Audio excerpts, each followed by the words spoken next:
Me llamo Marcus, pero aquí todos me conocían como el convicto del 7B. Si estás viendo esto, significa que alguien más consiguió entrar en este edificio o que las ratas aprendieron a usar cámaras. Déjame preguntarte algo antes de que sigas. Cuando sonó la primera alerta en tu ciudad, ¿abriste la puerta para mirar o te escondiste detrás de la cortina como si el mundo pudiera pasarte de largo si no lo veías? Piénsalo bien. Lo que haces en esos primeros 10 segundos dice mucho más de ti que todos. Esos años de rutina que creías que significaban algo. Yo elegí la ventana. Y ese fue el principio de todo esto. Cuando empezó la parte jodida de verdad, la cámara estaba más o menos donde está ahora, sobre esa pila de libros que nunca terminé. Dre gritaba desde el pasillo que cerrara la puerta mientras golpeaban en el piso de arriba, golpes secos, desacompasados, como si alguien arrastrara un mueble enorme y lo soltara de golpe.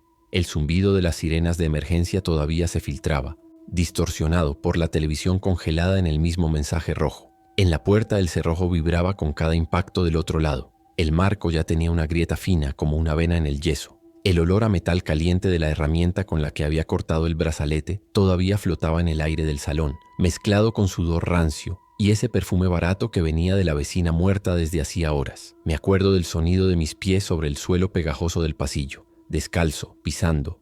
Algo que crujió bajo el talón, un casquillo o un diente. Nunca lo supe. Cada vez que el de fuera se lanzaba contra la puerta, la mirilla dejaba escapar un soplo de aire, un susurro helado que olía a pasillo viejo, a humedad de tubería rota y a algo dulce y podrido que no tenía sentido en un edificio donde ya nadie cocinaba.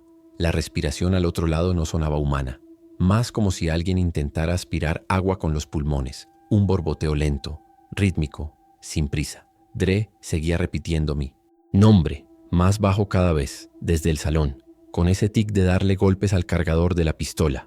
Clac, clac, como si al apretarlo más las balas fueran a multiplicarse. Te estarás preguntando cómo carajos terminé pegando la espalda a una puerta que parecía de papel, contando los segundos entre golpe y golpe como si eso pudiera detenerlos. La verdad es que eso no fue de golpe. No es que un día salí a tirar la basura y me encontré el mundo ardiendo.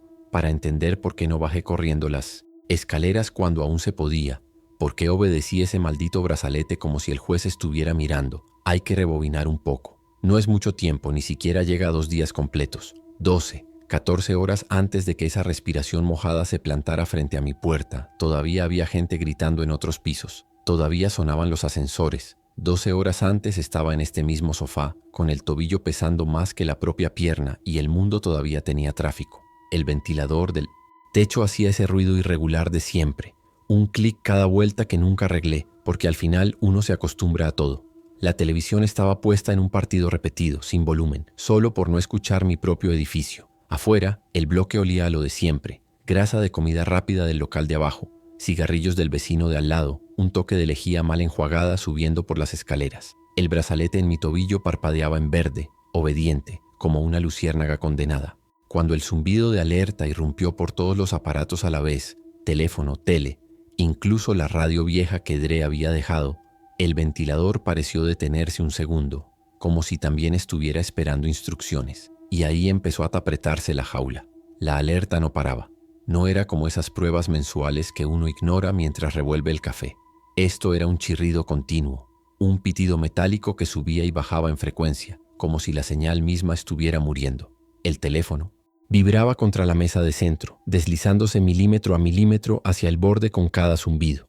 En la pantalla de la tele aparecía un mapa del estado con zonas rojas expandiéndose como manchas de vino en un mantel blanco. Las letras decían algo sobre quedarse en interiores, evitar contacto, esperar instrucciones. El texto parpadeaba tan rápido que apenas se podía leer completo antes de que se repitiera. Afuera, en la calle, alguien gritó una vez. Un grito agudo que se cortó en seco, como si alguien hubiera tapado la boca con la mano. El ventilador seguía girando. El brazalete seguía verde. Me levanté del sofá y fui hasta la ventana, despacio, porque el tobillo siempre me dolía los primeros pasos después de estar sentado mucho rato. Las cortinas estaban medio corridas, esas cortinas grises que venían con el apartamento y que nunca cambié porque ¿para qué? Desde el 7º piso se veía bien la avenida principal, 2 carriles de cada lado, edificios viejos de ladrillo alineados como dientes careados, el local de pollo frito en la esquina con el neón roto. Pero ese día la avenida no se movía. Había un autobús de la línea B parado en diagonal, con la puerta abierta a mitad de cuadra. Nadie dentro, nadie alrededor. El semáforo cambiaba de rojo a verde, de verde a rojo, iluminando el asfalto vacío. Más adelante, cerca de la boca del metro, había una mujer de pie en medio de la calle, con los brazos colgando a los lados mirando hacia arriba, inmóvil. Llevaba un abrigo azul y una bolsa de compras a sus pies, volcada, con latas rodando despacio hacia la alcantarilla. El olor del apartamento cambió en algún momento de esa primera hora. Antes olía a encierro normal, a ropa sin lavar y a restos de comida china de 2 noches antes. Ahora había algo más, algo que venía de las tuberías o de las paredes, un toque agrio como a leche derramada que nadie limpió. Abrí la ventana una rendija y el aire de afuera no mejoró nada. Olía a goma quemada y a algo dulce, enfermizo que se pegaba en la garganta. El ruido de la ciudad había cambiado también. Nueva York nunca está en silencio, siempre hay un zumbido de fondo, tráfico, voces, música de algún lado. Pero ese ruido era diferente. Eran sirenas lejanas que no se acercaban nunca, bocinas intermitentes sin ritmo y algo que parecía un helicóptero dando vueltas en círculo cada vez más lejos. Y debajo de todo eso, un murmullo constante, como si miles de personas estuvieran hablando a la vez muy lejos, pero sin palabras, claras, solo un rumor grave que vibraba en el pecho. Cerré la ventana. El brazalete del tobillo emitió un pitido suave, uno solo, como recordándome que seguía ahí. La luz verde parpadeó una vez y volvió a quedarse fija. Me quedé mirándolo un rato. Ese rectángulo de plástico negro con la lucecita que había sido mi mundo entero durante 8 meses. No podía salir más allá del perímetro. No podía ir al parque a 3 cuadras. No podía cruzar el puente aunque quisiera. Las reglas eran claras. Sí, salía. La luz se volvía roja. Sonaba una alarma en la comisaría del distrito. Y en menos de 2 horas un coche patrulla estaba en la puerta. Ya había pasado una vez por accidente, cuando bajé a tirar la basura y me quedé fumando un cigarrillo en la acera más tiempo del permitido. El oficial me había mirado como si fuera un niño estúpido y me dijo que la próxima vez volvía adentro. Así que me quedé quieto, mirando el brazalete, mientras afuera la ciudad se deshacía sola y yo esperaba a que alguien me dijera qué hacer. La tele seguía escupiendo el mismo mensaje, pero ahora había añadido un número de teléfono para emergencias que marcaba ocupado cada vez que alguien probaba. Lo sé porque lo probé, 5 veces. El tono de ocupado se repetía monótono. Bip, bip, bip, hasta que colgaba y volvía a intentar. En la 6ª llamada ni siquiera sonó. Solo un silencio muerto del otro lado, como si la línea misma hubiera dejado de existir. Dejé el teléfono en la mesa y me senté otra vez en el sofá. El apartamento era pequeño, un pasillo estrecho que conectaba la sala con la cocina, un baño sin ventana, un cuarto donde apenas cabía la cama y un armario. Las paredes eran finas, de esas que dejan pasar las conversaciones de los vecinos si hablan fuerte. Durante meses había escuchado a la señora del 7A discutir con su hijo, al tipo del 7C poner música de reggaetón hasta las 3 de la madrugada, a la pareja del 7D follando los domingos por la tarde con una regularidad mecánica. Pero ese día no se oía nada, solo el ventilador, solo la alerta. Pasaron 2 horas así, tal vez 3. El tiempo se volvió raro cuando no hay nada que hacer más que esperar. Revisé la nevera. Medio cartón de leche que olía al límite, 3 cervezas, un paquete de salchichas sin abrir, restos de arroz en un tupper de plástico. En la alacena había una lata de atún, otra de frijoles, un paquete de galletas saladas y media botella de whisky barato que guardaba para cuando Dre venía. No era mucho, pero tampoco. Esperaba que fuera necesario. Esto era temporal. Tenía que serlo. Los del gobierno siempre aparecían, siempre había un plan, un convoy, una zona segura. Solo había que esperar en casa, como decían en la tele. Cerré la puerta de la alacena y me quedé mirando el fregadero, las gotas cayendo una tras otra desde el grifo mal cerrado, marcando un ritmo que no llevaba a ninguna parte. El primer grito claro que escuché dentro del edificio vino del piso de arriba. No fue un grito de susto, fue un grito de dolor puro, el tipo de sonido que hace alguien cuando algo se rompe dentro del cuerpo. Duró 3-4 segundos y luego se cortó en un gemido ahogado que se arrastró un poco más antes de morir del todo. Me quedé quieto en medio de la sala, con la cabeza levantada, mirando el techo como si pudiera ver a través del hormigón. Esperé otro grito. No vino. En su lugar, escuché pasos pesados arrastrándose de un lado a otro y después un golpe sordo, como si alguien hubiera empujado un mueble o dejado caer un cuerpo. El ventilador seguía girando. El brazalete seguía verde. Me senté otra vez en el sofá y puse el volumen de la tele al mínimo, no porque quisiera, sino porque necesitaba oír si volvía a pasar. No volvió, solo el silencio espeso del edificio, un silencio que parecía tener peso, como si el aire mismo se hubiera vuelto más denso. Cuando oscureció, la electricidad todavía funcionaba, pero las luces de la calle no se encendieron. Desde la ventana, La ciudad se veía como una maqueta a medio terminar, con manchas de luz amarillenta en algunos edificios y bloques enteros sumidos en la oscuridad. El autobús seguía ahí, en diagonal, ahora apenas visible. La mujer del abrigo azul ya no estaba. Las latas seguían en la alcantarilla. El humo que había visto antes ahora era más espeso, subiendo en columnas gruesas desde algún lugar al este, tiñendo el cielo de un gris sucio que se mezclaba con las nubes bajas. No había estrellas. Nunca había estrellas en Nueva York. Pero esa noche la oscuridad era diferente, más pesada, como si la ciudad misma estuviera conteniendo la respiración. Cerré las cortinas del todo y encendí la lámpara de pie del rincón. La luz parpadeó una vez, se estabilizó y proyectó sombras largas contra la pared. Me senté en el sofá y esperé. Dre llamó a eso de las 10 de la noche, no a la puerta sino al teléfono, porque todavía funcionaba la red celular, aunque intermitente. Su voz sonaba rara, como si estuviera caminando rápido mientras hablaba, con la respiración entrecortada. Me dijo que estaba subiendo, que había dejado el coche 3 cuadras más allá porque la avenida estaba bloqueada y que no abriera la puerta a nadie más. Le pregunté qué había visto afuera. Hubo una pausa larga, solo su respiración y el sonido de sus pasos contra el pavimento. Luego dijo que no por teléfono, que subía y me lo contaba. Colgó antes de que pudiera preguntar más. Me levanté y fui hasta la puerta del apartamento. La abrí despacio y miré el pasillo. Las luces del techo funcionaban, pero una parpadeaba sin parar, lanzando destellos intermitentes que hacían que las sombras bailaran. El pasillo olía a humedad y a algo más, ese mismo olor dulce y podrido que había notado antes, pero más fuerte. La puerta del 7A estaba entreabierta, la del 7C cerrada. La del 7D tenía una mancha oscura en la parte de abajo, como si alguien hubiera pateado barro contra la madera. No se oía nada. Esperé en el umbral con la puerta de mi apartamento abierta, escuchando los pasos de Dre subir por la escalera. No usó el ascensor. Nadie en su sano juicio usaría el ascensor ese día. Los pasos sonaban irregulares, rápidos, con pausas cada pocos escalones, como si se detuviera a escuchar. Cuando llegó a mi piso venía sudando, con la camisa pegada al pecho y una mochila colgada de un hombro. Entró sin decir nada. Yo cerré la puerta detrás de él y eché los 2 cerrojos. Se dejó caer en el sofá, sacó una botella de agua de la mochila y bebió la mitad de un trago. Solo. Entonces me miró.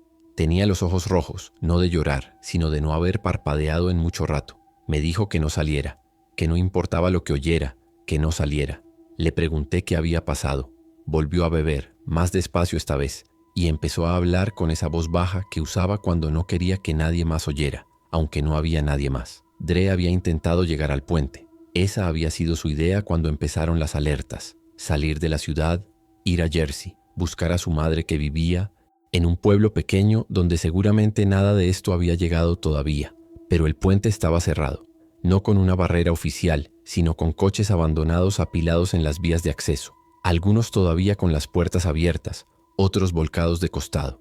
Había visto gente corriendo, pero no hacia algún lugar, solo corriendo, sin dirección, como si el movimiento en sí fuera lo único que importaba. Y había visto otras cosas, gente que no corría, gente que caminaba despacio, con la cabeza inclinada hacia adelante, arrastrando los pies contra el asfalto con ese sonido rasposo que hace la suela de goma cuando no se levanta bien del suelo. Los describió así, con esas palabras, arrastrando los pies. Dijo que uno de esos, una mujer con ropa de oficina, se había tropezado con un bordillo y había caído de bruces contra el pavimento. El sonido del impacto lo oyó desde media cuadra, un crujido seco. La mujer no gritó, no puso las manos para amortiguar, solo cayó, y después de 5, 10 segundos empezó a levantarse otra vez, despacio, con la cara ensangrentada y la mandíbula colgando en un ángulo raro. Le pregunté si había intentado ayudarla. Me miró como si acabara de decir la cosa más estúpida del mundo. Me dijo que la mujer no quería ayuda, que cuando se levantó, giró la cabeza hacia él, lenta, mecánica, y empezó a caminar en su dirección. No rápido, pero constante. Dre retrocedió, dio media vuelta y echó a correr.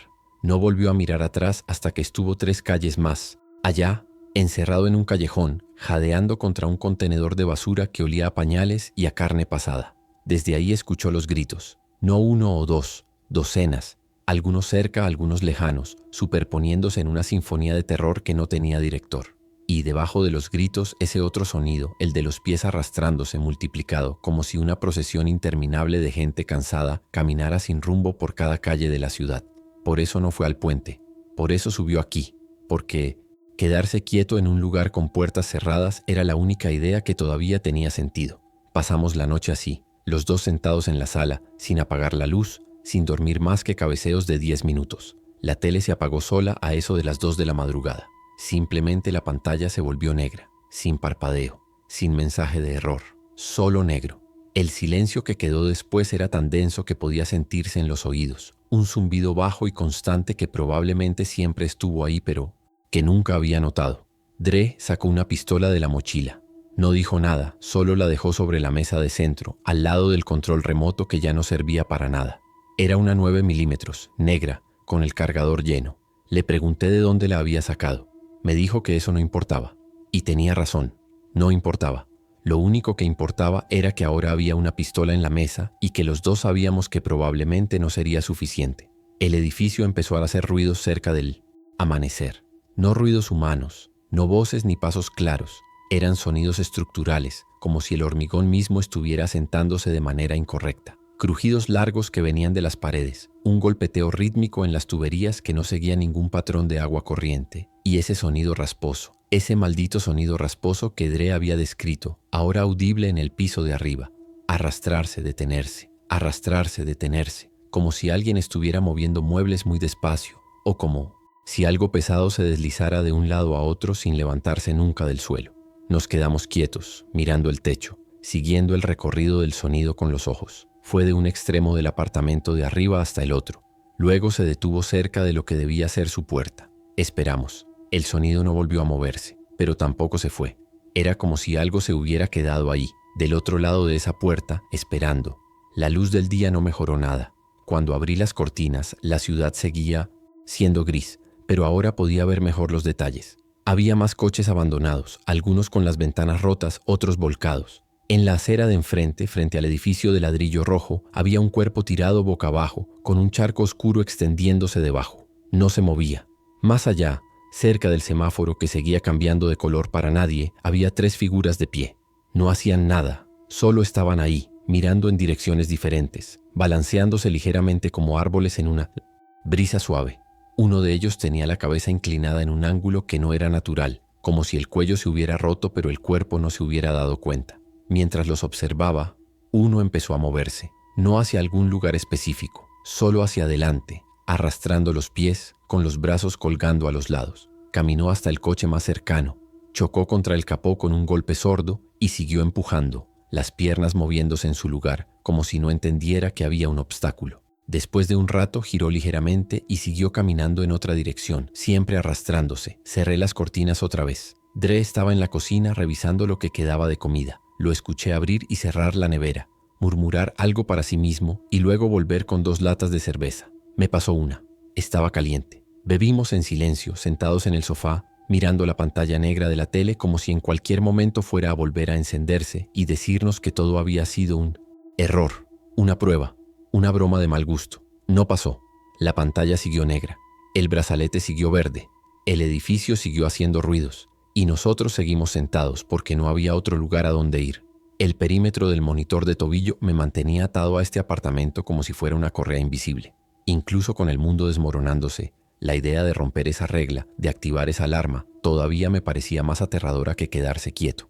Por eso cuando Dre sugirió que teníamos que salir, buscar más comida, más agua, armas, lo que fuera, le dije que no podía. Le mostré el tobillo. Me miró como si acabara de decirle que creía en Santa Claus. Y tenía razón. Pero salir significaba cruzar el pasillo, significaba abrir puertas, significaba exponerse a lo que fuera que estuviera haciendo ese sonido en el piso de arriba.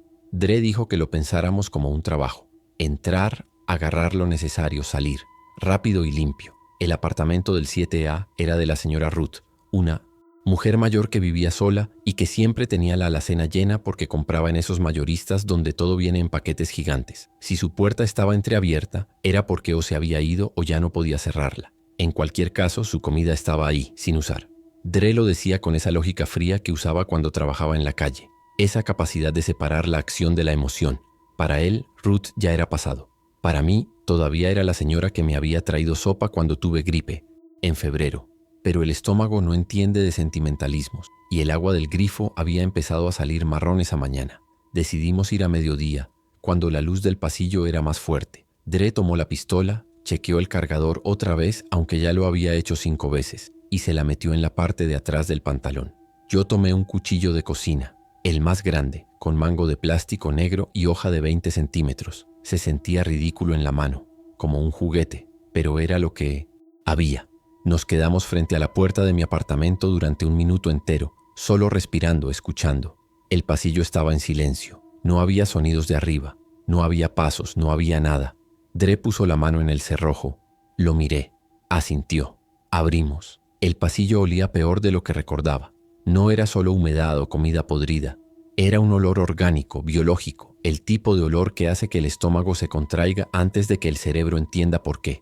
La luz del techo parpadeaba, todavía lanzando destellos que convertían el pasillo en una secuencia de fotografías mal iluminadas. La puerta del 7A seguía entreabierta, con una rendija de oscuridad del otro lado. La mancha en la puerta del 7D era más grande ahora, extendiéndose hacia arriba en líneas irregulares, como si alguien hubiera arrastrado dedos sucios por la madera.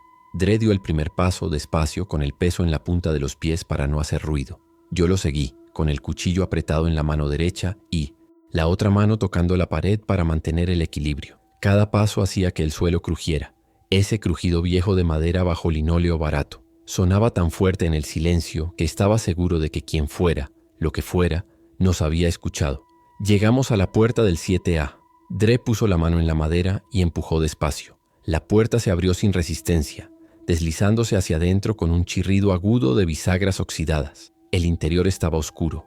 Las cortinas de Ruth siempre estaban corridas porque decía que la luz del sol le dañaba los muebles. Desde el umbral solo se veía la entrada, un pasillo corto con un perchero y una mesita donde siempre dejaba las llaves. Ahora la mesita estaba volcada, las llaves en el suelo. Dre sacó el teléfono y encendió la linterna. El haz de luz cortó la oscuridad y reveló el resto. La sala estaba destrozada, el sofá volteado, la lámpara de pie rota en el suelo, cristales de un marco de fotos esparcidos como confeti, y en medio de todo, un olor tan fuerte que tuve que taparme la nariz con la manga. Dre movió la linterna hacia la cocina. La puerta estaba cerrada. Del otro lado venía un sonido, masticación lenta, húmeda, rítmica. Dre me miró. Yo negué con la cabeza. Él insistió con los ojos, señalando la alacena que estaba en la sala, al lado de la cocina pero no dentro. Podíamos llegar ahí sin abrir esa puerta. Podíamos agarrar lo que hubiera y salir. Asentí, aunque cada parte de mi cuerpo me decía que no. Entramos. El suelo estaba pegajoso bajo las suelas, como si alguien hubiera derramado refresco y nunca lo hubiera limpiado. Cada paso hacía un sonido de succión suave. Schlick, schlick, schlick. La masticación del otro lado de la puerta de la cocina no se detuvo.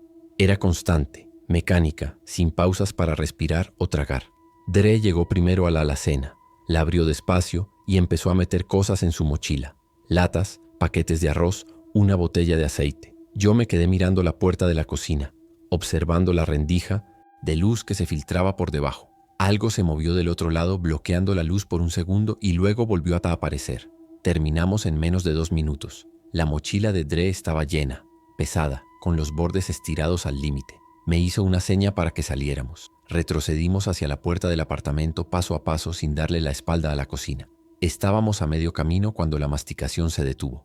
El silencio que siguió fue peor que el sonido. Nos quedamos congelados, sin respirar, mirando la puerta cerrada. Dentro de la cocina algo se movió. Un arrastre lento, pesado, como si algo grande se deslizara por el suelo. Y luego un golpe contra la puerta, desde dentro. No fue fuerte, no fue desesperado. Fue un golpe metódico, como si lo que fuera del otro lado estuviera probando la resistencia de la madera. Otro golpe, y otro. Dre me agarró del brazo y tiró de mí hacia la salida. Salimos al pasillo. Yo cerré la puerta del 7A de un portazo y corrimos los 3 metros hasta mi apartamento. Entramos. Cerré de un golpe. Eché los cerrojos. Me quedé con la espalda pegada a la puerta, jadeando, sintiendo como el corazón me martillaba en las costillas tan fuerte que dolía. Dre vació la mochila en la mesa de centro. Había conseguido 6 latas de sopa, 4 de atún, 3 paquetes de arroz instantáneo, una caja de galletas y 2 botellas de agua. No era mucho, pero era más de lo que teníamos. Se sentó en el sofá y se pasó las manos por la cara, frotándose, los ojos como si pudiera borrar lo que acabábamos de ver. Yo me quedé junto a la puerta escuchando. Del otro lado, en el pasillo, nada. Silencio otra vez. Pero ese silencio ya no se sentía vacío. Se sentía lleno de cosas que esperaban. Pasamos el resto del día racionando el agua y comiendo galletas saladas que sabían a cartón. Dre dijo que teníamos que pensar en el siguiente movimiento, pero ninguno de los dos quería hablar de eso todavía. Era más fácil quedarse quietos, fingir que este apartamento era suficiente, que las 6 latas de sopa podrían estirarse indefinidamente si comíamos despacio. Pero ambos sabíamos la verdad. El agua del grifo ya no salía, ni marrón ni de ningún color. Solo un silbido hueco cuando girabas la llave, como si las tuberías mismas se hubieran vaciado. Y el brazalete en mi tobillo seguía ahí, verde, obediente, recordándome que técnicamente yo seguía siendo propiedad del sistema de justicia, aunque ese sistema probablemente ya no existía. Me quedé mirándolo durante horas, esa lucecita parpadeando cada 30 segundos, y pensé en todas las veces que lo había odiado, en cómo me había despertado por las noches sintiendo su peso como un grillete. Ahora lo odiaba por una razón diferente, porque mientras estuviera ahí, una parte de mí seguía creyendo que tenía que obedecer. El edificio cambió esa noche, no de golpe, sino gradualmente, como si se estuviera transformando en algo distinto mientras no mirábamos. Los sonidos se multiplicaron. Ya no era solo el arrastre del piso de arriba. Ahora venían de los lados, del piso de abajo, de todas partes. Pasos lentos en el pasillo que se detenían frente a las puertas y luego seguían. Golpes suaves contra las paredes, rítmicos, como si alguien estuviera tanteando en busca de algo. Y esa respiración, esa maldita respiración rasposa y húmeda que Dre había descrito, ahora audible incluso a través de las paredes, sonaba como si alguien estuviera respirando a través de un trapo mojado, con pausas largas entre inhalación y exhalación, como si el cuerpo hubiera olvidado el ritmo natural. Apagamos todas las luces menos una, la del baño, y cerramos la puerta para que solo se filtrara una rendija de luz. Nos sentamos en la oscuridad de la sala, con la pistola en la mesa y el cuchillo en mi regazo, escuchando cómo el edificio se llenaba de cosas que ya no eran personas. Cerca de la medianoche, alguien golpeó la puerta. No fue un golpe normal, no fue un toc-toc educado, ni un puñetazo desesperado. Fue un golpe sordo, pesado, como si alguien se hubiera dejado caer contra la madera con todo su peso. Dre y yo nos levantamos al mismo tiempo. Él agarró la pistola, yo agarré el cuchillo. Nos quedamos ahí, a 2 metros de la puerta, mirándola como si pudiera volverse transparente. Otro golpe, y otro. No había urgencia en ellos, no había frustración, solo persistencia mecánica. Entre golpe y golpe podía escuchar esa respiración, ahora tan cerca que parecía estar dentro del apartamento. Dre se acercó a la mirilla, despacio, con la pistola levantada. Miró por el agujerito durante 5 segundos que se sintieron como una hora. Cuando se apartó, su cara estaba gris. Me hizo una seña para que mirara. Me acerqué. Puse el ojo contra la mirilla fría. Del otro lado había un hombre, o lo que quedaba de un hombre. Llevaba una camiseta blanca manchada de rojo y marrón, con el cuello desgarrado como si algo le hubiera mordido ahí. Tenía la cabeza inclinada hacia adelante, con el pelo grasiento cayendo sobre la cara. Pero lo que más me impactó fueron los ojos. Estaban abiertos pero no miraban nada. Eran opacos, lechosos, como si alguien hubiera vertido pintura blanca sobre el iris, y su boca estaba entreabierta, con la mandíbula floja, mostrando los dientes manchados de algo oscuro. No se movía como una persona. Se balanceaba ligeramente, de un lado a otro, y cada vez que perdía el equilibrio, se dejaba caer contra la puerta, golpeando, y luego se enderezaba despacio para volver a empezar. Me aparté de la mirilla, miré a Dre. Él me miró de vuelta. Ninguno de los dos dijo nada. No había nada que decir. Esa cosa del otro lado no se iba a ir. Solo iba a seguir golpeando hasta que se aburriera o hasta que encontrara otra cosa que golpear. Los golpes continuaron durante 2 horas. Luego se detuvieron. No porque la cosa se hubiera ido, sino porque algo más reclamó su atención. Escuchamos pasos en el pasillo, pasos humanos, rápidos, con el pánico evidente en cada zancada. Alguien gritó: «¡Abran, por favor, abran!». Era una voz de hombre, joven, quebrada por el miedo. Los pasos se detuvieron frente a otra puerta, la del 7C, y empezaron a golpearla con furia. «Reuben, abre, carajo, abre». Silencio del otro lado, solo más golpes desesperados. Y luego otro sonido, ese arrastre lento, multiplicado. No era solo la cosa que había estado frente a mi puerta, eran varias. El hombre en el pasillo lo escuchó también. Su voz cambió de súplica a terror puro. «No, no, no, no». Corrió. Lo escuchamos correr hacia las escaleras, tropezar, gritar una vez, y luego nada, solo el arrastre, acercándose a donde había estado y después alejándose despacio, siguiendo su rastro. Dre susurró que teníamos que irnos, que este edificio era una trampa, que solo era cuestión de tiempo antes de que esas cosas llenaran cada pasillo, cada escalera, cada rincón. Le pregunté cómo. Le mostré el brazalete otra vez con más fuerza esta vez, como si levantando la voz pudiera cambiar el hecho. Me dijo que lo cortara. Le dije que si lo cortaba, si activaba la alarma, la policía vendría. Me miró como si acabara de despertar de un coma y todavía no entendiera en qué año estaba. Me dijo despacio como si le hablara a un niño. Marcus, no hay policía, no hay nadie viniendo. La única persona que puede sacarte de aquí eres tú. Y tuvo razón.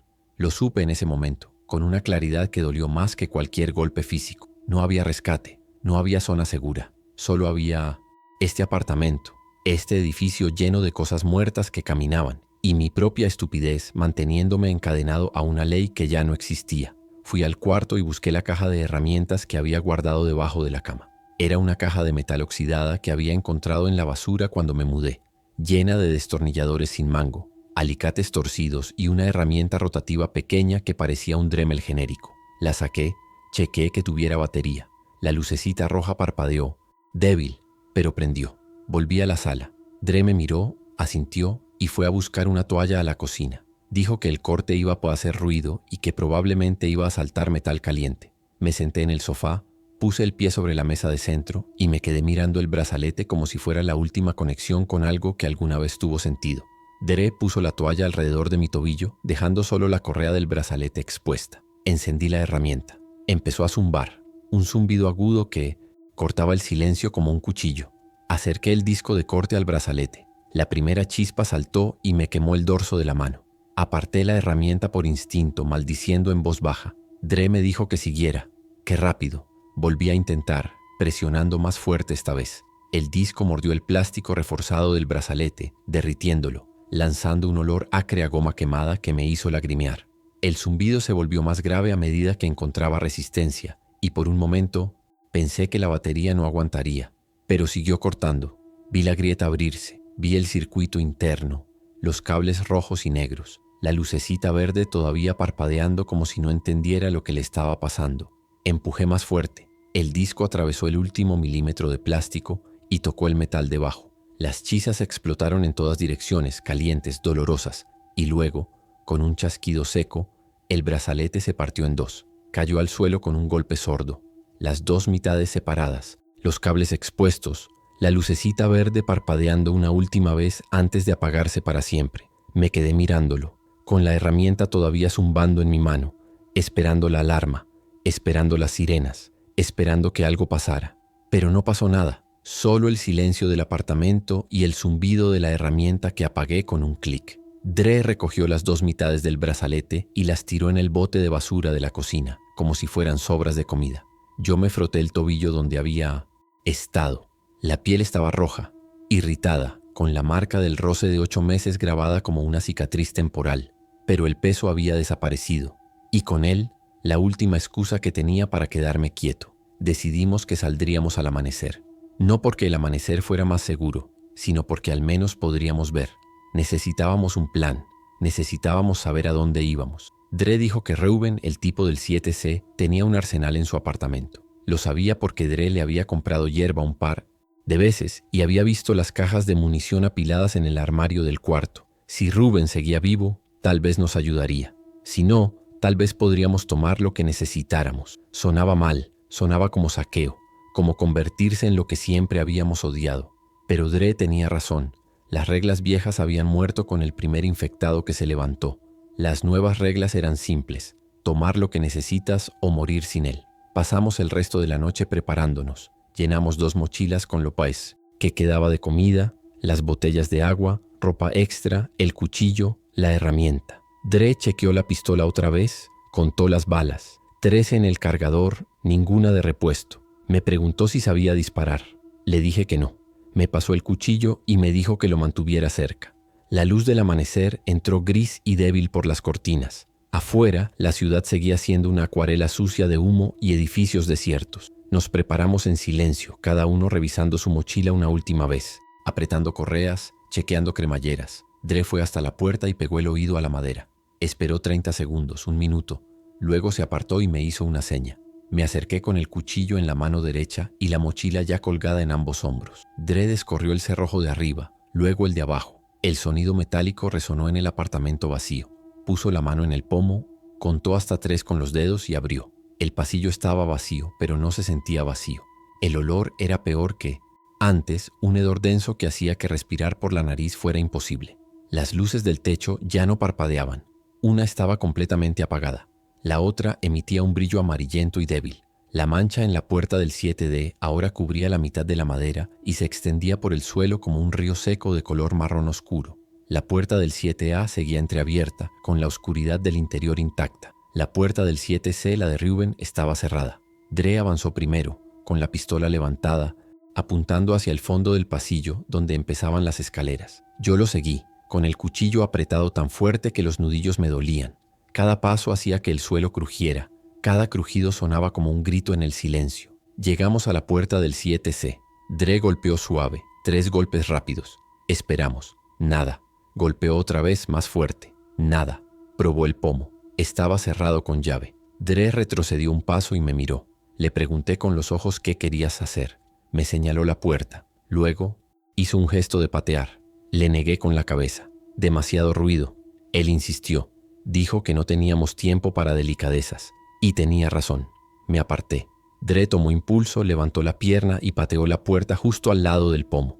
El sonido fue una explosión en el pasillo. Un crujido de madera astillándose y metal doblándose. La puerta se abrió de golpe, rebotó contra la pared interior y se quedó ahí, oscilando. El interior del apartamento de Reuben era un espejo oscuro del mío. Misma distribución, mismas paredes finas, mismo olor a encierro. Pero había algo más. Un olor que conocía pero que no quería reconocer. Dre entró primero con la pistola apuntando hacia adelante, el haz de luz del teléfono cortando la oscuridad. Yo entré detrás, cerrando la puerta rota a mis espaldas lo mejor que pude. La sala estaba destrozada. Muebles volcados, cristales rotos, un charco de algo oscuro en medio del suelo. Y en el rincón, junto a la ventana, estaba Reuben. Seguía vivo, técnicamente. Estaba sentado contra la pared, con las piernas estiradas, la cabeza caída hacia adelante, respirando en jadeos cortos y húmedos. Tenía una herida en el hombro, grande, desgarrada, con la tela de la camiseta empapada de sangre seca. Cuando la luz del teléfono de Dre lo alcanzó, levantó la cabeza despacio. Sus ojos tardaron un momento en enfocarnos. Cuando lo hicieron, intentó hablar. Solo salió un graznido ronco, como si tuviera la garganta llena de arena. Dre se acercó, se arrodilló frente a Sa. Él chequeó la herida sin tocarlo. Me miró y negó con la cabeza. Yo ya lo sabía. Todos sabíamos lo que significaba una herida así. Reuben lo sabía también.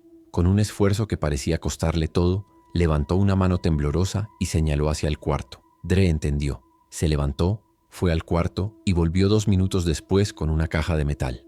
La abrió frente a mí. Dentro había 2 pistolas más, 4 cargadores llenos, una caja de balas sueltas y un cuchillo de caza con hoja cerrada. Dre tomó una de las pistolas, chequeó el cargador y me la pasó. Pesaba más de lo que esperaba. Me la metí en la cintura del pantalón, sintiendo el metal frío contra la piel. Reuben volvió a hacer ese sonido, ese graznido. Esta vez intentó formar palabras.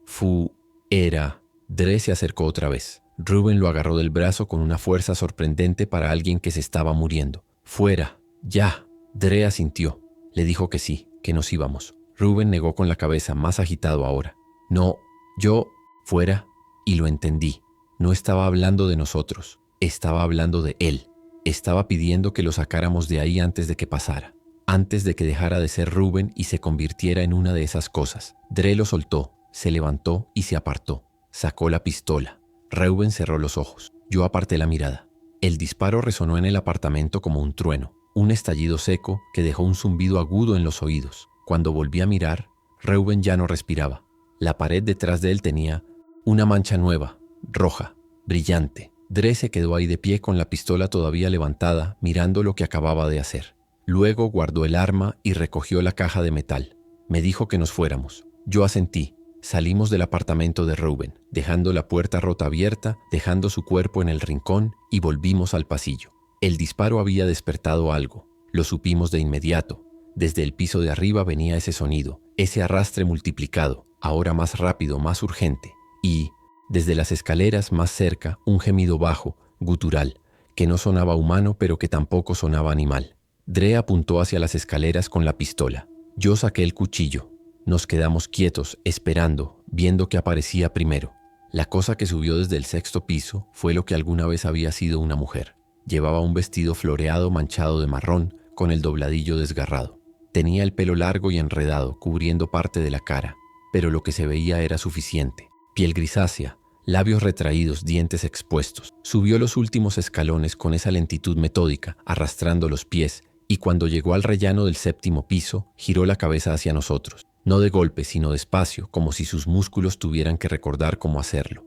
Nos miró, o miró a través de nosotros, y empezó a caminar en nuestra dirección. Dre no esperó.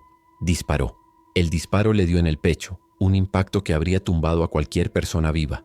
Ella ni siquiera se tambaleó. Solo siguió caminando, arrastrándose con ese mismo paso constante. Dre disparó otra vez, al pecho otra vez. Nada. La cosa siguió avanzando. Yo grité que a la cabeza, que disparara a la cabeza. Dre ajustó, apuntó, disparó. Esta vez el disparo le voló parte del cráneo. La cosa se detuvo. Se balanceó una vez, 2 veces y luego cayó hacia adelante como un árbol talado golpeando el suelo con un ruido húmedo.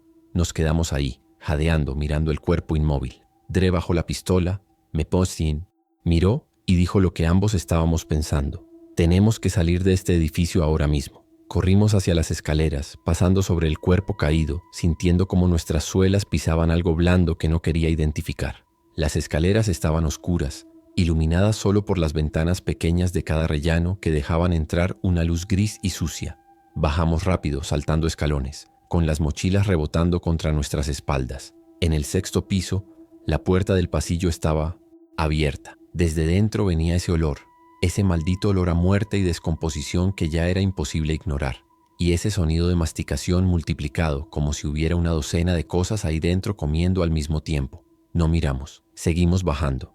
5º piso, 4º piso, cada rellano igual al anterior, cada pasillo con su propia historia de horror que no queríamos conocer.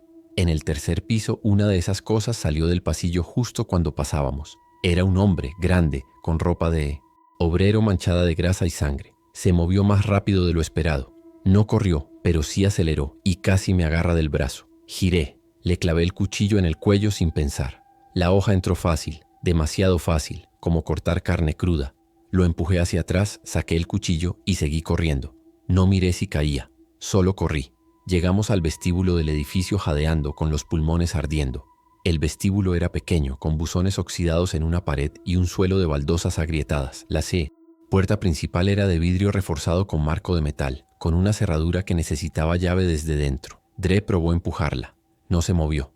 Buscó algo para romperla, pero el vidrio era grueso, de esos que aguantan vandalismo. Detrás de nosotros en las escaleras escuchamos pasos. No el arrastre lento, sino pasos reales, múltiples bajando. Dre me gritó que buscara la llave, que tenía que haber una llave. Fui corriendo hacia el cuartito del portero, una puerta pequeña al lado de los buzones que siempre estaba cerrada pero que ahora estaba entreabierta. La abrí de una patada. Dentro olía a rancio y a tabaco viejo. Había un escritorio con papeles esparcidos, una silla volcada y un tablero en la pared con ganchos para llaves, la mayoría vacíos. Pero uno tenía un llavero con una etiqueta, principal. Lo agarré, volví corriendo, se lo pasé a Dotré. Él lo insertó en la cerradura, lo giró y empujó la puerta. Se abrió con un chirrido. El aire de afuera entró como una bofetada, frío, húmedo, cargado de humo. Salimos a la calle y el mundo se reveló en toda su destrucción. Los coches abandonados, los cuerpos en las aceras, los edificios con ventanas rotas y cortinas ondeando. Y las figuras, docenas de ellas, esparcidas por toda la cuadra, algunas de pie, otras arrastrándose, todas moviéndose con esa lentitud hipnótica que ya conocíamos. Cuando salimos, algunas giraron la cabeza hacia nosotros, despacio, mecánicamente, y empezaron a moverse en nuestra dirección.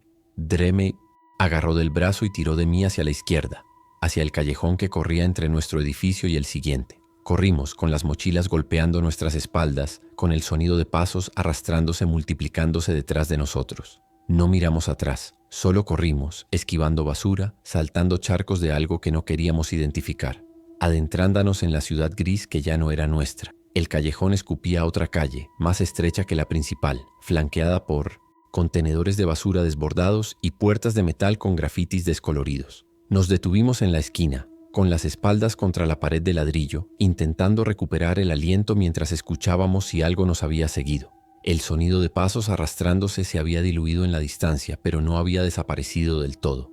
Era como un rumor constante en el fondo de todo, un recordatorio de que nunca estábamos realmente solos. Dre chequeó el cargador de su pistola por enésima vez. Contó las balas que quedaban con los ojos y maldijo entre dientes. Le pregunté cuántas tenía. Me dijo que 8. 8 balas entre los dos, más la pistola que me había dado con 13. 21 en total, contra una ciudad de millones. Las matemáticas eran crueles y simples. Decidimos movernos hacia el este, hacia los muelles. Era una idea de Dre, basada en la lógica de que cerca del agua habría barcos y los barcos significaban escape, o al menos un lugar más abierto donde las cosas no podían.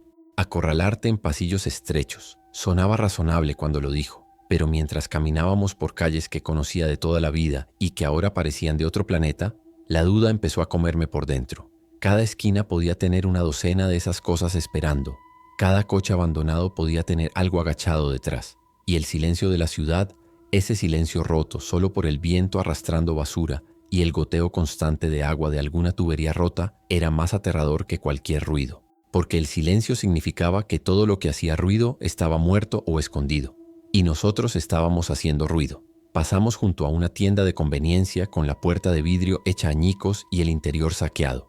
Los estantes estaban volcados, los productos pisoteados en el suelo, mezclados con vidrios rotos y manchas oscuras que podrían ser refresco derramado o algo peor. Dre sugirió entrar a revisar si quedaba algo útil. Le dije que no había nada ahí más que riesgo, pero él insistió. Dijo que necesitábamos más agua, que las 2 botellas que teníamos no durarían ni un día. Tenía razón, siempre tenía razón. Entramos despacio con las armas levantadas, pisando vidrios que crujían bajo nuestras suelas como huesos rotos. El olor dentro era una mezcla nauseabunda de comida podrida, químicos derramados y ese dulzor enfermizo que ya reconocía como el olor de la muerte. Revisamos los estantes caídos, apartando latas abolidas y paquetes rotos. Encontré 3 botellas de agua, medio escondidas debajo de un estante volcado. Dre encontró un paquete de barras de proteína aplastado pero sellado. Lo metimos todo en las mochilas y salimos antes de que nuestro olor atrajera compañía. 2 cuadras más adelante vimos el primer grupo grande. Estaban congregados en medio de una intersección, tal vez 20 o 30 de ellos, todos moviéndose en círculos lentos y aleatorios como peces en una pecera turbia. Algunos llevaban ropa de oficina, otros ropa de gimnasio, otros pijamas. No había patrón, no había lógica, solo cuerpos reanimados por algo que no entendía qué era ser humano. Nos agachamos detrás de un coche volcado y observamos. No parecían estar haciendo nada en particular, solo existiendo, moviéndose sin propósito. Pero cuando un perro callejero cruzó corriendo por la calle, ladrando, todos giraron al mismo tiempo hacia el sonido. No rápido, sino en una sincronía escalofriante, y empezaron a moverse hacia donde había ido el perro, arrastrándose en masa, como una marea lenta e imparable. Esperamos hasta que desaparecieron por la calle lateral. Luego cruzamos la intersección corriendo, con el corazón martillando tan fuerte que podía sentirlo en las sienes. Encontramos refugio temporal en un estacionamiento subterráneo. La rampa de entrada estaba bloqueada con un coche atravesado, pero había espacio suficiente para colarnos por el lado. Bajamos a la oscuridad con las linternas de los teléfonos apenas penetrando la penumbra espesa. El estacionamiento olía a aceite de motor y a humedad, pero no a muerte, lo cual ya era una mejora. Había coches estacionados en las plazas, algunos con las puertas abiertas, otros intactos. Dre eligió una camioneta grande en el fondo, chequeó que estuviera vacía y nos sentamos dentro con las puertas cerradas. Por primera vez en horas nos permitimos parar. Nos quitamos las mochilas, bebimos agua, comimos medio paquete de galletas sin hablar. El silencio dentro de la camioneta era denso, cargado con todo lo que no queríamos decir en voz alta. Finalmente Dre rompió el silencio. Dijo que teníamos que hablar del plan. Le dije que el plan era llegar a los muelles. Me dijo que eso no era un plan, era una dirección. Un plan era qué haríamos cuando llegáramos, y no tenía respuesta para eso. Nos quedamos en la camioneta durante lo que debieron ser 2 o 3 horas, tal vez más. El tiempo se había vuelto elástico, estirándose y contrayéndose de maneras que no tenían sentido. Dre se quedó dormido en algún momento, con la cabeza apoyada contra la ventana y la pistola en el regazo. Yo no pude. Cada vez que cerraba los ojos, veía la cara de Rubén antes del disparo, o esa mujer en las escaleras caminando hacia nosotros con el cráneo parcialmente destruido pero todavía moviéndose. Así que me quedé despierto mirando la oscuridad del estacionamiento a través del parabrisas sucio, viendo sombras que probablemente eran imaginarias, pero que no podía arriesgarme a ignorar. En algún momento escuché pasos arriba, en Minto Center, la calle, Muchos pasos arrastrándose en lo que sonaba como una procesión interminable. Duraron 10-15 minutos y luego se alejaron. No desperté a Dre, lo dejé dormir. Uno de nosotros tenía que estar descansado. Cuando Dre despertó, la luz que se filtraba por la rampa del estacionamiento había cambiado de gris a un naranja sucio. Tarde.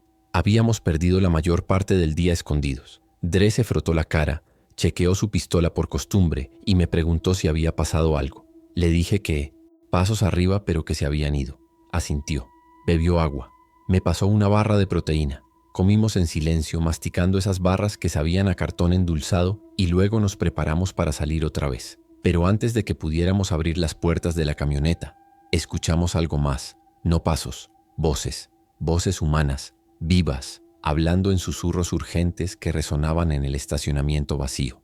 Dre y yo nos miramos. Él puso un dedo en sus labios. Nos agachamos en los asientos mirando por las ventanas, intentando localizar de dónde venían las voces. Eran 3, 2 hombres y una mujer, todos adultos, todos armados con bates y tubos de metal.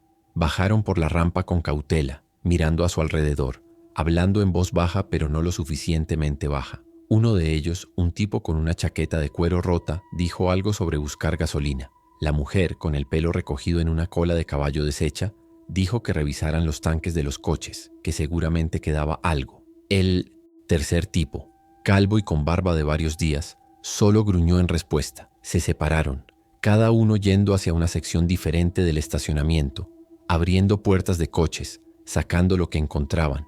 Dre me susurró que nos quedáramos quietos, que los dejáramos tomar lo que quisieran y que se fueran. Pero el tipo de la chaqueta de cuero se estaba acercando a nuestra sección, coche por coche, cada vez más cerca, y no había forma de que no llegara a la camioneta donde estábamos. Dre tomó una decisión. Abrió la puerta del conductor despacio, sin hacer ruido, y salió con la pistola escondida detrás de su espalda. Yo lo seguí por el otro lado, con el cuchillo en la mano, pero manteniéndolo bajo. Dre levantó la mano libre en un gesto de paz y dijo con voz tranquila: «Hey, no estamos buscando problemas». Los 3 se congelaron. El de la chaqueta de cuero giró hacia nosotros, levantando el bat. La mujer retrocedió 2 pasos, agarrando su tubo con ambas manos. El calvo solo nos miró con ojos muertos, como evaluando si valíamos la pena matar. El de la chaqueta habló primero. Dijo que no sabía que hubiera alguien más aquí, que solo estaban buscando suministros, que podíamos compartir el lugar. Sonaba razonable. Sonaba demasiado razonable. Dre dijo que sí, que no había problema, que nosotros solo estábamos de paso. Pero la forma en que el tipo de la chaqueta miraba nuestras mochilas decía otra cosa. Decía que había visto que teníamos agua, comida, posiblemente armas, y que estaba calculando si podía quitárnoslo. La tensión se espesó en el aire del estacionamiento como niebla tóxica. Nadie se movió.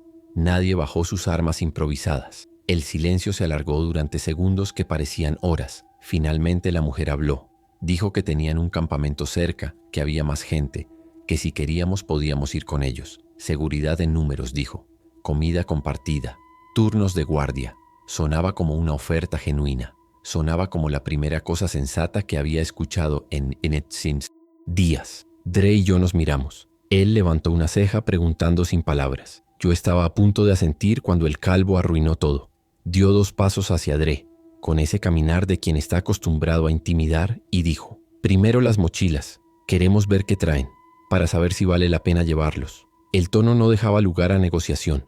Era una orden, y Dre no recibía órdenes de nadie. Dre sacó la pistola de detrás de su espalda tan rápido que apenas registré el movimiento. La apuntó directamente al pecho del calvo. El tipo se detuvo en seco. El de la chaqueta levantó el bat un poco más. La mujer retrocedió otro paso, con los ojos muy abiertos. Dre dijo, con esa voz tranquila que usaba cuando estaba realmente enojado: «No vamos a mostrarles nada, y ustedes van a retroceder, tomar lo que vinieron a buscar y salir por donde entraron, sin problemas». El calvo miró la pistola, luego miró a Dre, y durante un segundo pensé que iba a hacer algo estúpido.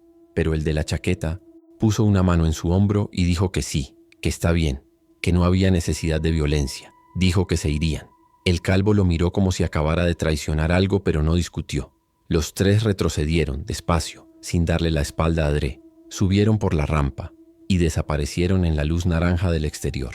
Dre no bajó la pistola hasta que estuvieron fuera de vista. Luego exhaló un suspiro largo y tembloroso y guardó el arma. Me miró y dijo: «No podemos confiar en nadie».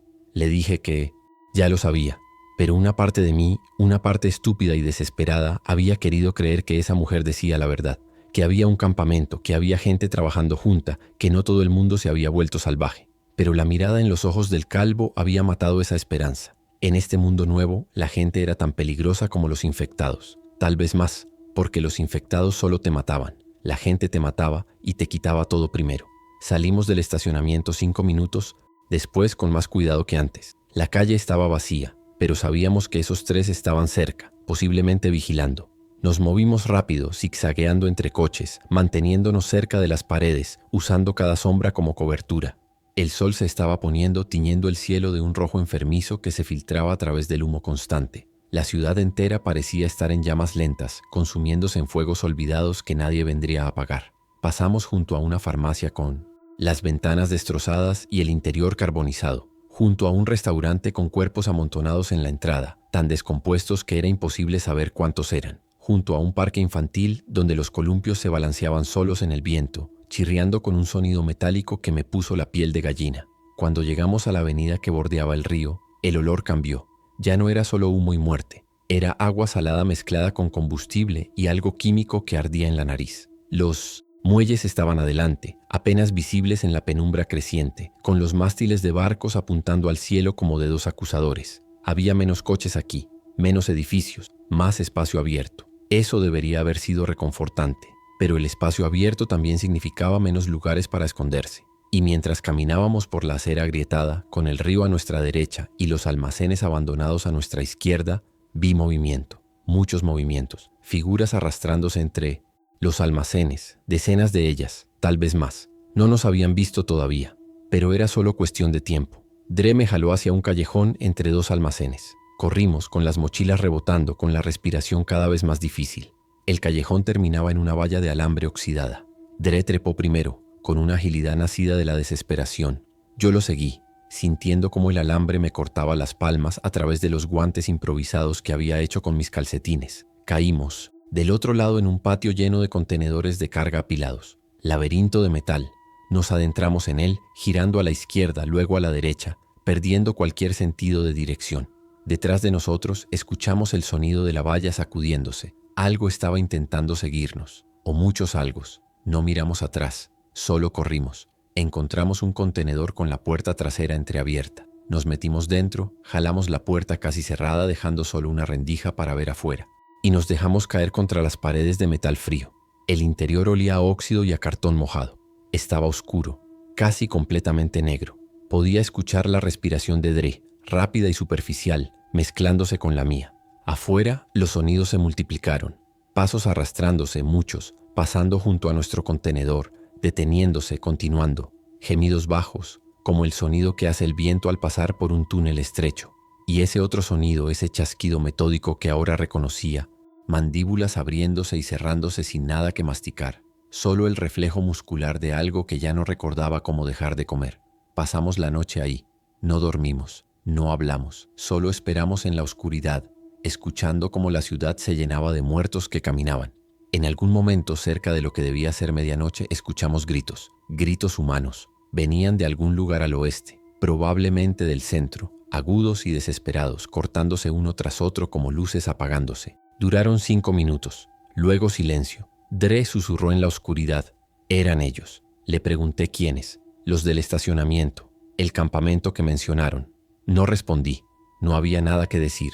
Si era cierto, significaba que el campamento había caído. Si no era cierto, significaba que otra gente había caído. De cualquier manera, la ciudad se estaba vaciando de vivos y llenando de otra cosa. Cuando la luz gris del amanecer se filtró por la rendija del contenedor, nos atrevimos a mirar. Afuera, el patio de contenedores estaba vacío. Las figuras que habían pasado la noche arrastrándose habían seguido adelante, siguiendo algún instinto que no entendíamos. Salimos despacio, con todos los músculos agarrotados por haber pasado horas en la misma posición contra metal frío. La neblina del río se había espesado, envolviendo los muelles en una capa blanca que hacía que las formas fueran difusas y las distancias engañosas. Caminamos hacia el agua, guiándonos por el sonido de las olas, golpeando contra los pilares de madera podrida. Y ahí, emergiendo de la neblina como un fantasma, vimos un barco. No era grande, era un barco pesquero viejo con pintura descascarada y ventanas oscuras, pero estaba intacto y parecía vacío. Dre dijo que revisáramos, que tal vez había comida a bordo, combustible, suministros, que tal vez incluso podríamos hacerlo funcionar, salir al río, alejarnos de la ciudad. Sonaba como un sueño, sonaba demasiado bueno. Pero ¿qué más teníamos? Caminamos por el muelle de madera que crujía bajo nuestro peso, con cada tabla amenazando con partirse y tirarnos al agua oscura. Llegamos al barco. Dre subió primero, yo lo seguí. La cubierta estaba resbaladiza con rocío y algas. La puerta de la cabina estaba cerrada pero no con llave. Dre la abrió. El olor que salió fue tan fuerte que ambos retrocedimos, tapándonos la nariz. Era el olor de la muerte, concentrado, fermentado en un espacio cerrado durante días. Pero entramos igual, porque teníamos que saber. La cabina era pequeña, con una rueda de timón vieja y paneles de control llenos de óxido. A la izquierda había una escalera que bajaba. Dre bajó primero, con la pistola levantada y la linterna del teléfono iluminando. Yo lo seguí. Abajo había un espacio de descanso, 2 literas, una cocinita, un baño minúsculo, y en una de las literas un cuerpo. No estaba reanimado, estaba muerto, descomponiéndose con la piel hinchada y oscurecida. Dre revisó rápidamente el resto del espacio. Encontró latas de sopa, agua embotellada, una caja de bengalas y una radio que no funcionaba. Lo metimos todo en las mochilas, respirando por la boca para evitar el olor. Y luego, cuando estábamos a punto de salir, Dre encontró algo más. En un cajón, bajo la otra litera, una pistola de bengalas y una nota manuscrita. La leyó en voz alta. Decía: si encuentras esto, ve al faro de Sandy Hook. Zona segura. Comida, suministros, rescate confirmado. Estaba fechada 5 días atrás. Dre me miró. ¿Crees que sea real? Le dije que no sabía, pero era lo único parecido a esperanza que habíamos encontrado en días. Salimos del barco con las mochilas más pesadas y algo que no habíamos tenido antes, un destino. Sandy Hook estaba al sur, cruzando la bahía, tal vez a 20 kilómetros si íbamos en línea recta por agua, el doble si intentábamos rodearlo por tierra. Dre estudió el barco, revisó el motor, intentó encenderlo. El motor tosió, escupió humo negro y murió. Lo intentó otra vez. Nada. La batería estaba muerta o el combustible demasiado viejo. No importaba cuál. El resultado era el mismo. El barco no nos llevaría a ninguna parte. Tendríamos que ir por tierra o encontrar otro barco. Dre maldijo, pateó el casco oxidado y bajó de vuelta al muelle. Yo lo seguí, mirando hacia la neblina que empezaba a disiparse con la luz del día. Y a través de esa neblina vi siluetas, muchas siluetas, moviéndose entre los almacenes, hacia nosotros. No teníamos tiempo para planear. Corrimos por el muelle, en dirección opuesta, alejándonos del barco, de los almacenes, de esas cosas que se multiplicaban como hormigas saliendo de un hormiguero perturbado. El muelle terminaba en una escalera de metal que bajaba a una playa de piedras y basura. Bajamos resbalando en los escalones húmedos, casi cayendo. La playa estaba cubierta de desechos industriales, botellas rotas, trozos de metal oxidado, redes de pesca podridas. Corrimos por ella, con las piedras rodando bajo nuestros pies, haciendo un ruido que resonaba demasiado fuerte en el silencio matutino. Detrás de nosotros, escuchamos el sonido de múltiples cuerpos golpeando el metal de la escalera. No miramos, solo corrimos, siguiendo la línea de la costa, buscando cualquier cosa que pareciera una salida. Encontramos un túnel de drenaje.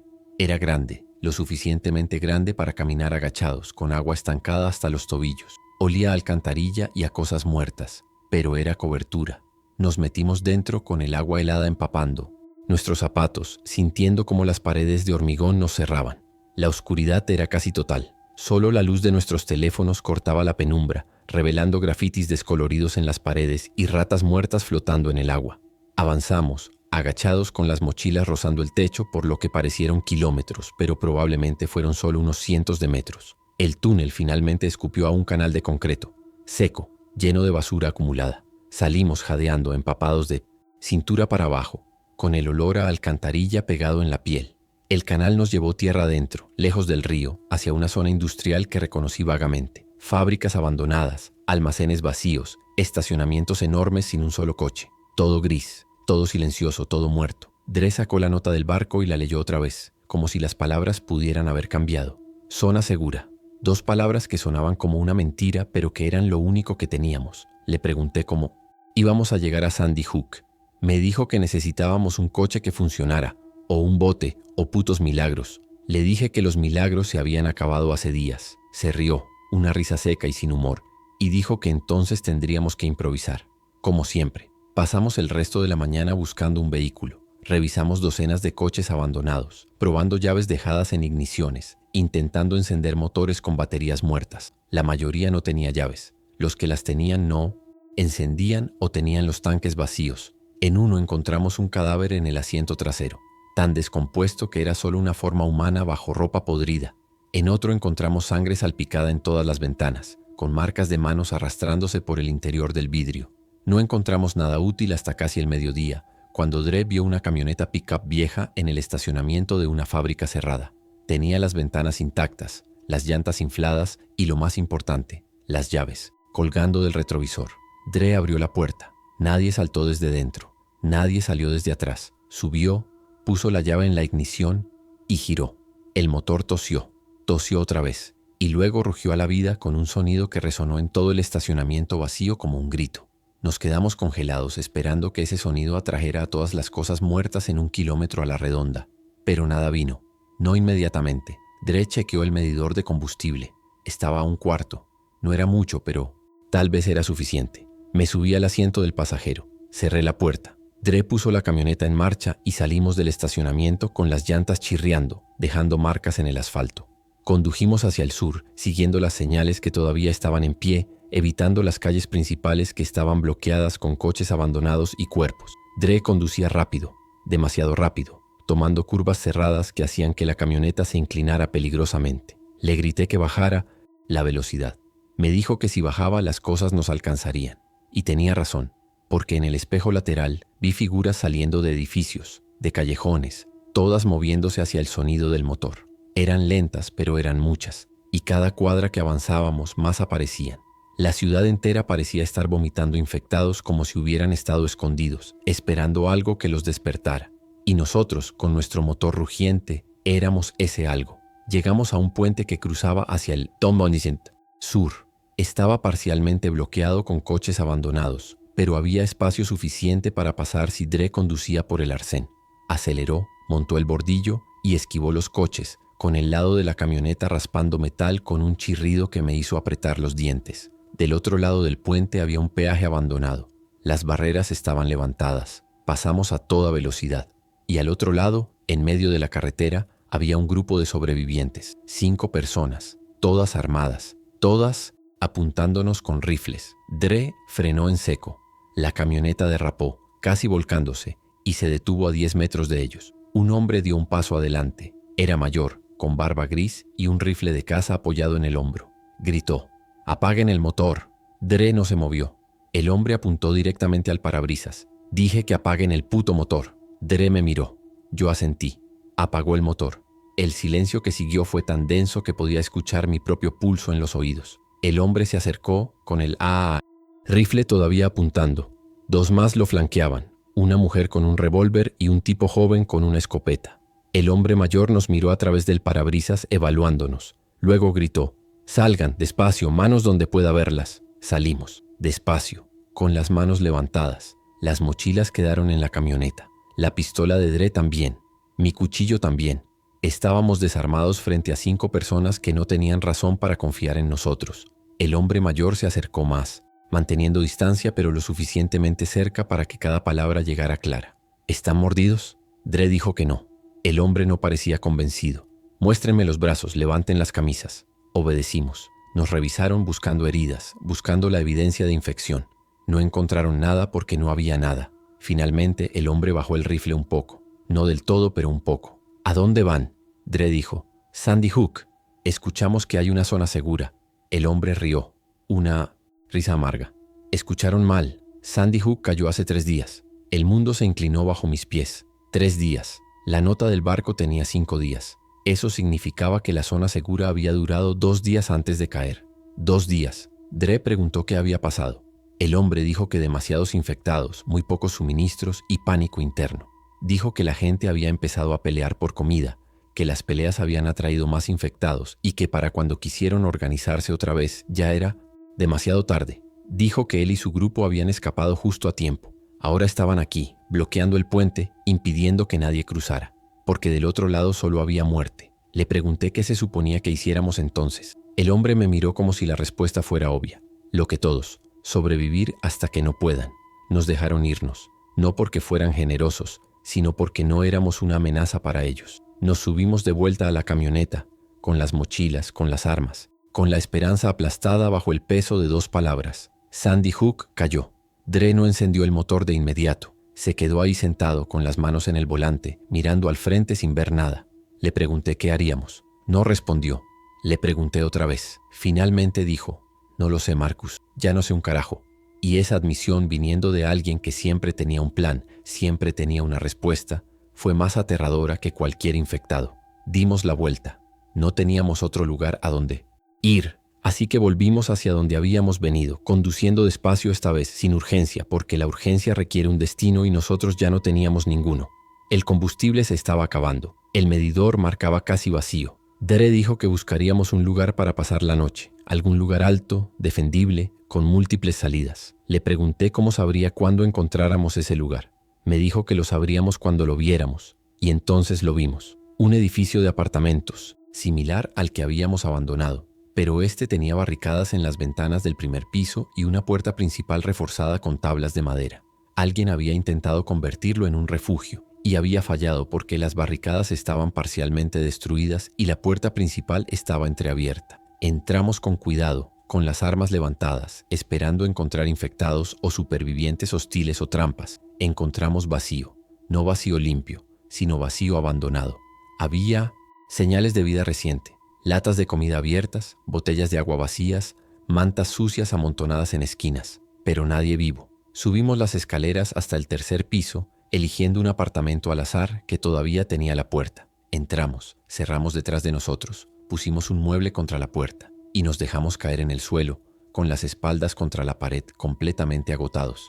No habíamos comido bien en días, no habíamos dormido más que cabeceos desde que salimos de mi edificio. Y ahora, sin destino, sin plan, la realidad de nuestra situación nos golpeó como un puño en el estómago.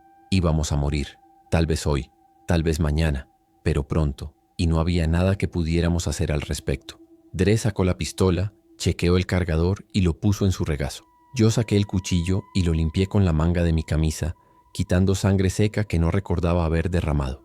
Nos quedamos ahí, en silencio, mientras la luz del día se desvanecía y las sombras se alargaban. En algún momento Dre habló. Su voz era baja, rota. Lo siento, Marcus. Te saqué de tu apartamento. Te hice cortar el brazalete. Te traje aquí para nada.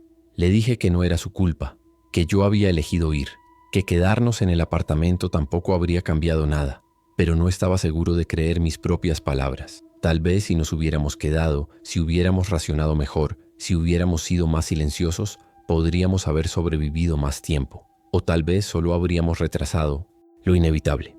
La noche cayó y el edificio empezó a hacer ruidos. Eran diferentes de los ruidos de mi edificio, pero igual de ominosos. Pasos en otros pisos, puertas abriéndose y cerrándose. Y ese arrastre, siempre ese maldito arrastre, como si las cosas muertas nunca descansaran. Dre dijo que deberíamos dormir en turnos, que él tomaría el primero. Asentí, pero no cerré los ojos. No podía. Cada vez que lo intentaba veía cosas. El cuerpo de Reuben con el agujero en la cabeza, la mujer en las paisas, escaleras con el cráneo roto todavía caminando, ese tipo en el pasillo gritando antes de ser silenciado. Todas las cosas que había visto en solo 2 días, todas las cosas que me perseguirían por el resto de mi vida, sin importar cuán corta fuera. Cerca de la medianoche, escuchamos gritos otra vez. Venían de algún lugar al este, probablemente a varias cuadras. Eran múltiples voces, superpuestas, algunas pidiendo ayuda, otras solo gritando sin palabras. Duraron más que la última vez, tal vez 10 minutos, cada minuto sintiendo como una hora. Y luego, uno por uno, los gritos se cortaron, hasta que solo quedó uno. Una voz de mujer, aguda, desesperada, gritando un nombre una y otra vez. Michael, Michael. Y luego nada. Silencio. Dre no me miró. Yo no lo miré a él. Solo nos quedamos ahí, en la oscuridad, sabiendo que habíamos escuchado los últimos momentos de alguien. Y no habíamos hecho nada, porque no había nada que hacer, porque salir ahí significaba morir también. Y el instinto de supervivencia, por más egoísta que fuera, nos mantenía clavados en ese apartamento. Al amanecer tomamos una decisión. No íbamos a quedarnos aquí esperando a morir. Íbamos a movernos. No sabíamos hacia dónde, pero movernos era mejor que esperar. Revisamos nuestros suministros. Quedaban 2 latas de sopa, una botella de agua, medio paquete de galletas. No era suficiente para un día completo. Dre dijo que buscaríamos más mientras nos movíamos, que había suficientes lugares abandonados, suficientes tiendas saqueadas donde todavía podría quedar algo si sabíamos dónde buscar. Le pregunté si realmente creía eso o si solo estaba tratando de convencerse a sí mismo. No respondió, y esa no respuesta fue respuesta suficiente. Salimos del apartamento, bajamos las escaleras y salimos del edificio. La calle estaba brumosa, con esa niebla matutina que hacía que todo pareciera irreal, como si estuviéramos caminando por una fotografía descolorida. Había figuras en la distancia, moviéndose lento entre los edificios, pero ninguna cerca. Caminamos en dirección opuesta, hacia el norte, sin razón particular más que alejarnos. Pasamos junto a coches quemados, junto a edificios con las puertas arrancadas, junto a aceras manchadas con charcos oscuros que evitamos sin mirar. La ciudad se sentía más grande ahora que estaba vacía.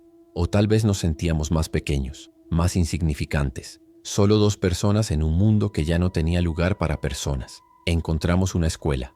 El patio estaba rodeado por una valla alta parcialmente derribada en un lado. Dentro, el edificio parecía intacto. Dre sugirió revisarla. Las escuelas tenían cafeterías, dijo. Las cafeterías tenían comida. Tal vez quedaba algo. Entramos por el lado donde la valla estaba caída, cruzamos el patio vacío con columpios oxidados y una cancha de baloncesto con el aro torcido. La puerta principal estaba cerrada, pero una ventana del primer piso estaba rota. Nos colamos por ella, cortándonos las manos en los fragmentos de vidrio que quedaban en el marco. El interior olía a mojo y a libros mojados. Los pasillos estaban oscuros, iluminados solo por la luz que se filtraba por las ventanas sucias. Las paredes tenían dibujos infantiles, coloridos y alegres, que ahora parecían grotescos en su inocencia. Encontramos la cafetería. La cocina estaba parcialmente saqueada, pero en la despensa había latas olvidadas en un estante alto. Frijoles, maíz, duraznos en almíbar. Metimos todo en las mochilas. También encontramos botellas de agua en una caja bajo el fregadero. 8 botellas. Era más de lo que esperábamos. Por primera vez en días algo salía bien. Dre sonrió, una sonrisa pequeña y cansada. Dijo que tal vez tendríamos suerte después de todo. Le devolví la sonrisa, y entonces escuchamos las pisadas, muchas pisadas, arrastrándose por el pasillo, hacia nosotros. Corrimos hacia la ventana por donde habíamos entrado, pero cuando llegamos había figuras afuera, bloqueando la salida, 5, 6, tal vez más, todas moviéndose hacia la ventana rota, atraídas por el sonido que habíamos hecho. Dre buscó otra salida. Había una puerta al fondo de la cafetería que daba a un pasillo trasero. La abrimos, corrimos por ese pasillo, con las mochilas pesadas golpeando nuestras espaldas. El pasillo terminaba en una escalera que subía. No teníamos opción. Subimos, con el sonido de pasos arrastrándose, multiplicándose abajo. Segundo piso, tercer piso. Llegamos a la azotea. La puerta estaba cerrada con cadena. Dre disparó el candado. El disparo resonó como un trueno. El candado se rompió. Empujamos la puerta. Salimos a la azotea. La vista desde arriba era apocalíptica en su totalidad.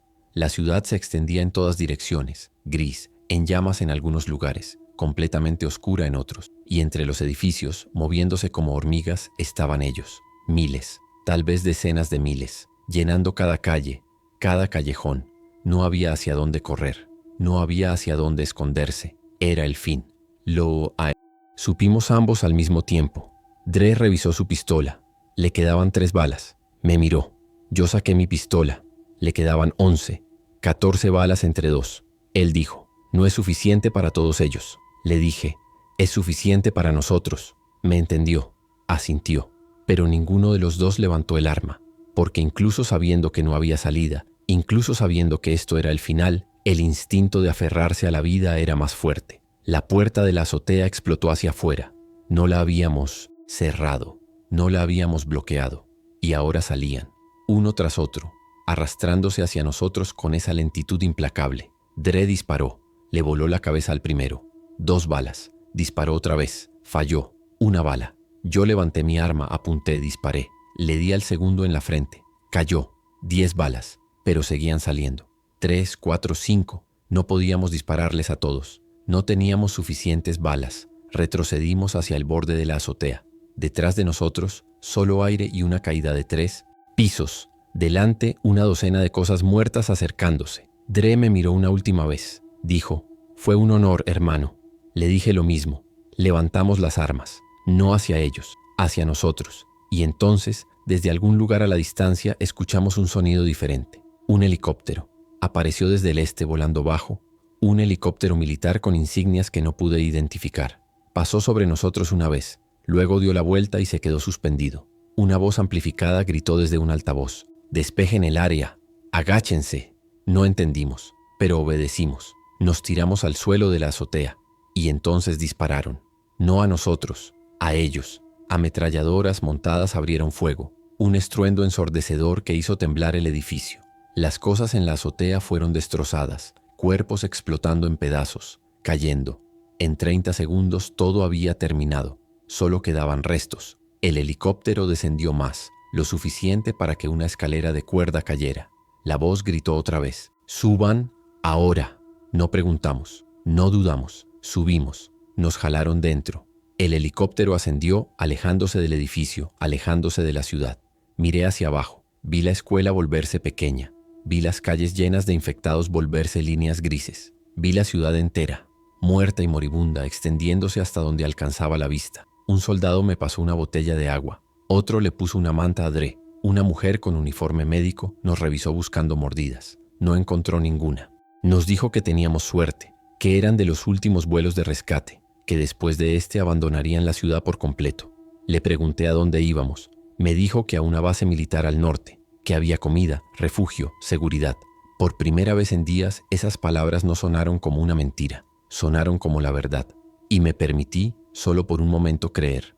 Pero mientras el helicóptero se alejaba y la ciudad desaparecía en la distancia, me di cuenta de algo. Habíamos sobrevivido. Pero, ¿a qué costo? Rubén estaba muerto. Ruth estaba muerta o peor. Todos en mi edificio probablemente muertos. Y mi ciudad, la ciudad donde había nacido, crecido, cometido errores y pagado por ellos, ahora era una tumba. Había escapado de mi condena penal solo para caer en una condena peor. Vivir sabiendo que el mundo que conocía había terminado. Y que yo había sobrevivido no por ser fuerte, no por ser inteligente, sino por pura suerte ciega y egoísta. Miré a Dautré. Él miraba por la ventana, con la cara sin expresión. Sabía que estaba pensando lo mismo. Habíamos sobrevivido, pero sobrevivir no era vivir. Era solo existir en un mundo que ya no tenía lugar para la vida que habíamos conocido. Y esa, me di cuenta mientras la ciudad desaparecía, era la peor condena de todas.